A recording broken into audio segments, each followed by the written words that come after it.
नमस्कार साथीहरु, फेरि पनि स्वागत छ लोकसेवा टेक गाइडमा। आजको यस भिडियोमा हामी कुरा गर्नेछौँ कार्यालय व्यवस्थापनको महत्त्वपूर्ण प्रश्नहरूको बारेमा, जुन चाहिँ पूर्व एकटा परीक्षाको लागि एकदम महत्त्वपूर्ण हुनेछ। सो भिडियो स्किप नगरी अन्त्यसम्म हेर्नु होला। ल सुरु गरौँ प्रश्न नम्बर 1 बाट। प्रश्न ए नम्बर 1 मा रहेको छ कार्यालय भन्नाले के बुझिन्छ। नम्बर 1 प्रश्नमै रहेको छ कार्यालय भन्नाले के बुझिन्छ। डेफिनेसन अफ अफिस वा कार्यालय भन्नाले के बुझिन्छ सिम्पल भाषामा, त्यो हजुरले थाहा होला। यहाँ अप्सनबाट म्याच गर्ने ट्राई गर्नु होला।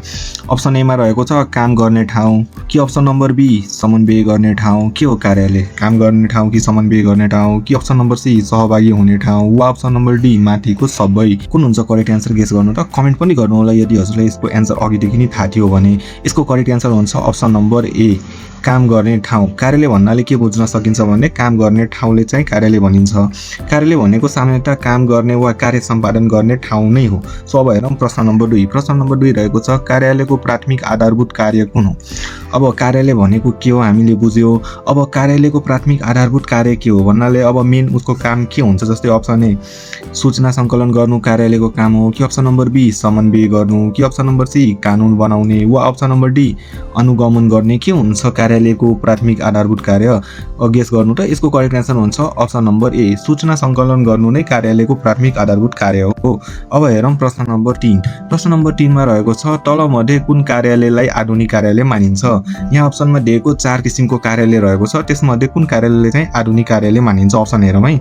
अप्सन नम्बर ए तेस्रो कार्यालय, वा अप्सन नम्बर बी सौपनिक कार्यालय, वा अप्सन नम्बर सी भर्चुअल कार्यालय, वा अप्सन नम्बर डी केन्द्रीय कार्यालय के हुन्छ। यसको करेक्ट एन्सर गेस गर्नु त यसको करेक्ट एन्सर हुन्छ अप्सन नम्बर सी भर्चुअल कार्यालयलाई चाहिँ आधुनिक कार्यालय मानिन्छ। त्यस्तै अब हामी हेर्नेछौँ अर्को प्रश्न। प्रश्न नम्बर 4 सामान्यतः कार्यालयमा कुन कुन कार्यहरू गरिन्छ। अब कार्यालय भनेको के हो हामीले बुझ्यो, त्यो प्रश्न पनि हेऱ्यो। कार्यालयको प्राथमिकता कार्य कुन हो। अब सामान्यतः कार्यालयमा कुन कुन कार्य गरिन्छ भन्ने प्रश्न रहेको छ। अप्सन हेरौँ के रहेछ। अप्सन एमा रहेको छ सेवा प्रवाह गर्नु, वा अप्सन नम्बर बी गुनासो व्यवस्थापन गर्नु, वा अप्सन नम्बर सी सूचना सङ्कलन, कि अप्सन नम्बर डी माथिको सबै के हुन्छ यसको करेक्ट एन्सर। प्रश्न फेरि बुझ्नु होला। सामान्यतामा कार्यालयमा कुन कुन कार्यहरू गरिन्छ र यसको करेक्ट एन्सर के हुन्छ गेस गर्नु त यसको करेक्ट एन्सर हुन्छ अप्सन नम्बर डी माथिको त्यो सबै तिनटै अप्सन हुन्छ। कार्यालयमा सेवा प्रवाह पनि हुन्छ, गुनासो व्यवस्थापन पनि कार्यालयमै गरिन्छ, सूचना सङ्कलन पनि कार्यालयमै गरिन्छ। कार्यालयले सेवा प्रवाह र गुनासो व्यवस्थापन सूचना सङ्कलन लगायतका बहुवृद्धि कार्यहरू गर्दछन्। त्यसै अब हामी हेर्नेछौँ आजको अर्को प्रश्न। प्रश्न नम्बर 5। प्रश्न नम्बर 5 मा रहेको छ निम्नमध्ये कार्यालयको कार्य कुन हो। अप्सन ए कानुन निर्माण गर्नु, वा अप्सन नम्बर बी चुनाव गराउनु, वा अप्सन नम्बर सी सेवा प्रवाह गराउनु, वा अप्सन नम्बर डी न्याय दिनु के हुन्छ यसको करेक्ट एन्सर। यहाँ अप्सन दिएको छ, त्यसमा अनि प्रश्न के रहेको छ त्यो पहिला बुझ्नु होला। अप्सन हेर्नु अघि निम्नमध्ये कार्यालयको कार्य कुन हो, यो दिएको मध्ये चाहिँ कार्यालयको कार्य कुन हो। यसको करेक्ट एन्सर के हुन्छ गेस गर्नु त यसको करेक्ट एन्सर हुन्छ अप्सन नम्बर सी सेवा प्रवाह गर्नु नै कार्यालयको काम हो। अनि सूचना सङ्कलन गर्नु नै रहेको छ। अब हेरौँ प्रश्न नम्बर 6। प्रश्न नम्बर 6 रहेको छ कार्यालयको मुख्य उद्देश्य के हो। अप्सन ए नाफा कमाउनु, वा अप्सन नम्बर बी वस्तु उत्पादन गर्नु, वा अप्सन नम्बर सी सूचना व्यवस्थापन गरी सेवा प्रवाह गर्नु, वा अप्सन नम्बर डी कर उठाउनु के हुन्छ यसको करेक्ट एन्सर गेस गर्नु त। प्रश्न राम्ररी बुझ्नु होला साथीहरू।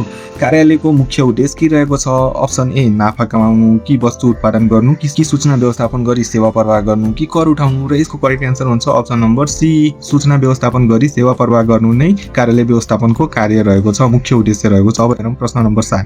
प्रश्न नम्बर 7 मा रहेको छ कार्यालय व्यवस्थापनको मुख्य उद्देश्य के हो। अप्सन ए उत्पादन बढाउनु, वा अप्सन नम्बर बी लाभ कमाउनु, वा अप्सन नम्बर सी प्रतिस्पर्धा गर्नु, वा अप्सन नम्बर डी कार्य सम्पादनमा दक्षता र प्रभावकारिता ल्याउनु के हुन्छ यसको करेक्ट एन्सर गेस गर्नु त यसको करेक्ट एन्सर हुन्छ अप्सन नम्बर डी कार्य सम्पादनमा दक्षता र प्रभावकारिता ल्याउनु नै कार्यालयको उद्देश्य हुन्छ। अब हेरौँ प्रश्न नम्बर 8। प्रश्न नम्बर 8 मा रहेको छ कार्यालयमा राखिने अभिलेख रेकर्डको उद्देश्य के हो। जुन कार्यालयमा अभिलेखहरू राखिन्छ त्यसको उद्देश्य के हुन्छ। अप्सन हेरौँ है। अप्सन एमा रहेको छ सजावटका लागि, कि अप्सन नम्बर बी कर्मचारी भर्नाका लागि, वा कि अप्सन नम्बर सी भविष्यको सन्दर्भमा प्रमाणका लागि सुरक्षित राख्नुहुन्छ, कि अप्सन नम्बर डी बिक्री बढाउनको लागि के हुन्छ यसको। प्रश्न फेरि पनि सुन्नु होला साथीहरू। कार्यालयमा राखिने अभिलेख रेकर्ड जुन हुन्छ नि अभिलेख हाम्रो जति हुन्छ नि फाइलहरू त्यसको उद्देश्य के हुन्छ, किन राखिन्छ यसको करेक्ट एन्सर के हुन्छ गेस गर्नु त यसको करेक्ट एन्सर हुन्छ अप्सन नम्बर सी भविष्यको सन्दर्भमा प्रमाणका लागि सुरक्षित राखिन्छ। अब हेरौँ प्रश्न नम्बर 9। प्रश्न नम्बर 9 मा रहेको छ कार्यालय सञ्चालनका लागि कुन कुन स्रोत आवश्यक पर्छ। प्रश्न फेरि पनि सुन्नु होला। कार्यालय सञ्चालनको लागि कुन स्रोत आवश्यक पर्छ? अप्सन ए जनशक्ति मात्र, कि अप्सन नम्बर बी भौतिक साधन मात्र, वा अप्सन नम्बर डी वित्तीय स्रोत मात्र, वा अप्सन नम्बर डी जनशक्ति भौतिक र वित्तीय स्रोत सबै चाहिन्छ। के हुन्छ यसको करेक्ट एन्सर? गेस गर्नु त। यसको करेक्ट एन्सर हुन्छ अप्सन नम्बर डी। कार्यालय सञ्चालनको लागि जनशक्ति भौतिक र वित्तीय स्रोत तीनटै आवश्यक पर्छ। सो यसको करेक्ट एन्सर हुन्छ अप्सन नम्बर डी। अब हेरौँ प्रश्न नम्बर 10। प्रश्न नम्बर 10 मा रहेको छ कार्यालयको संगठनात्मक संरचना मुख्यतः केमा निर्भर पर्छ? प्रश्न फेरि पनि सुन्नु होला साथीहरू।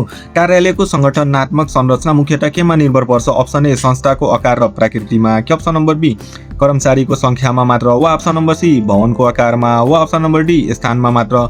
यसको करेक्ट एन्सर के हुन्छ? गेस गर्नु त। यसको करेक्ट एन्सर हुन्छ अप्सन नम्बर ए संस्थाको आकार र प्रकृतिमा चाहिँ र उद्देश्य अनुसार कार्यालयको संगठनात्मक संरचना मुख्यतः निर्भर पर्छ। अब हेरौँ प्रश्न नम्बर 11। प्रश्न नम्बर 11 मा रहेको छ परम्परागत कार्यालयको मुख्य विशेषता के थियो? अप्सन ए प्रविधि र नवीनता उपकरणमा आधारित, वा अप्सन नम्बर बी कागजपत्र व्यवस्थापन र लिखितीय कार्यमा सीमित, वा अप्सन नम्बर सी नतिजामुखी गतिशील, वा अप्सन नम्बर डी पूर्ण विवेक केन्द्रितमा थियो। प्रश्न फेरि पनि बुझ्नु होला। परम्परागत कार्यालयको मुख्य विशेषता के थियो र यसको करेक्ट एन्सर के हुन्छ? गेस गर्नु त। यसको करेक्ट एन्सर हुन्छ अप्सन नम्बर बी कागजपत्र व्यवस्थापन र लिपिकीय कार्यमा सीमित थियो मात्र परम्परागत कार्यालय। प्रश्न नम्बर 12 आधुनिक कार्यालयको लागि कुन कुरा सबैभन्दा महत्त्वपूर्ण मानिन्छ? प्रश्न फेरि पनि सुन्नु होला साथीहरू। आधुनिक कार्यालयका लागि कुन कुरा सबैभन्दा महत्त्वपूर्ण मानिन्छ? अप्सन हेरौँ। अप्सन ए मा रहेको छ सूचना प्रविधिको प्रयोग, अप्सन नम्बर बी ठुलो भवन, कि अप्सन नम्बर सी धेरै कर्मचारी, वा अप्सन नम्बर डी महँगो सजावट। के चाहिँ सबैभन्दा मेन कुरा हुन्छ वा महत्त्वपूर्ण हुन्छ एउटा आधुनिक कार्यालयको लागि? गेस गर्नु त। यसको करेक्ट एन्सर हुन्छ अप्सन नम्बर ए सूचना र प्रविधिको प्रयोग चाहिँ आधुनिक कार्यालयको लागि सबैभन्दा महत्त्वपूर्ण मानिन्छ। अब हेरौँ आजको अन्तिम प्रश्न। कार्यालय व्यवस्थापनमा समन्वयको भूमिका के हो? प्रश्न फेरि पनि सुन्नु होला। कार्यालय व्यवस्थापनमा समन्वयको भूमिका के रहेछ? अप्सन ए विभिन्न इकाइ र शाखाबीच तालमेल मिलाउनु, वा अप्सन नम्बर बी कर्मचारी कटौती गर्नु, कि अप्सन नम्बर सी खर्च घटाउनु, वा अप्सन नम्बर डी भवन निर्माण गर्नु। के हुन्छ यसको करेक्ट एन्सर? गेस गर्नु त साथीहरू। यसको करेक्ट एन्सर हुन्छ अप्सन नम्बर ए विभिन्न इकाइ र शाखाबीच तालमेल मिलाउनु नै कार्यालय व्यवस्थापनमा समन्वयको भूमिका रहेको छ। सो साथीहरू आजको प्रश्नहरू यही समाप्त हुन्छ। यदि हाम्रो यो सिरिज प्रि क्वालिफाइङको हजुर हेर्दै हुनुहुन्छ भने हाम्रो च्यानललाई लाइक शेयर सब्स्क्राइब गरेर सपोर्ट गर्न नबिर्सनु होला। अनि पूर्व एउटा परीक्षाको तयारी गरिरहेको साथीलाई यो फरवर्ड गर्न पनि नबिर्सनु होला। हामी फेरि भेट्नेछौँ भोलि अर्को उपयोगी प्रश्नहरूसँग। तबसम्मको लागि धन्यवाद। जय नेपाल। फेरि भेटौँला।